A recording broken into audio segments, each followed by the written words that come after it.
Macky Sall ne le comprend pas encore. L'Afrique a changé, les Africains ont changé.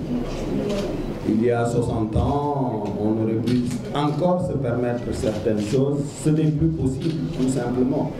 Et ceux des chefs d'État qui ne le comprennent pas seront balayés purement et simplement. La jeunesse africaine ne tolérera plus certains comportements. Elle ne tolérera plus certaines génuflexions de leur président et de leur leader à l'endroit des autres leaders du monde.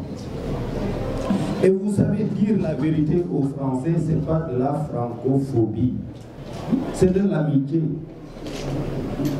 Je compte beaucoup d'amis en France, de très grands intellectuels, des gens qui étaient avec moi à Sciences Po Paris, de très bons amis qui sont dans le gouvernement français, qui sont dans la direction des entreprises du CAC 40 français, c'est-à-dire les plus grosses boîtes.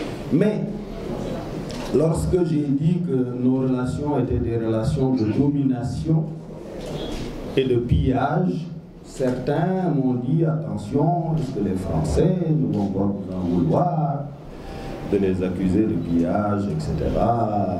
J'ai dit non, ils ne vont pas m'en vouloir, c'est des gens intelligents. Ils vont savoir que c'est la vie. Les choses ont évolué. Il y a eu après les indépendances, au départ, ils étaient tout le temps là, coopérants techniques, etc. Mais maintenant, nous avons des Africains qui sont majors au concours d'entrée à Polytechnique Paris. C'est un indicateur du changement. Et il faut qu'ils l'intègrent. Et je leur dis à un de mes amis qui me reprochait ce discours, je lui ai dit, j'étais en France quand le président Sarkozy a pris le pouvoir et fêtait son inauguration. Qu'est-ce qu'il a fait Sarkozy ce jour-là, son premier jour de présidence? Il est allé au bois de Boulogne célébrer des jeunes communistes français qui avaient été massacrés par des nazis allemands.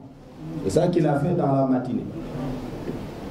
Discours ne pouvait être plus clair en direction de l'Allemagne et du peuple allemand pour lui dire « Vous nous avez fait du tort à un moment de votre histoire puisque vous étiez des nazis. » Et qu'est-ce qu'il a fait dans l'après-midi?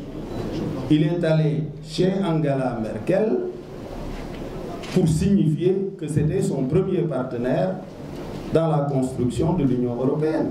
Donc le souvenir de l'histoire n'entraîne pas la guerre ou la querelle, c'est simplement le rétablissement de la vérité. En tout état de cause, il y a des choses qui ont évolué, il faut que tout le monde en prenne compte. Tout le monde en tienne compte.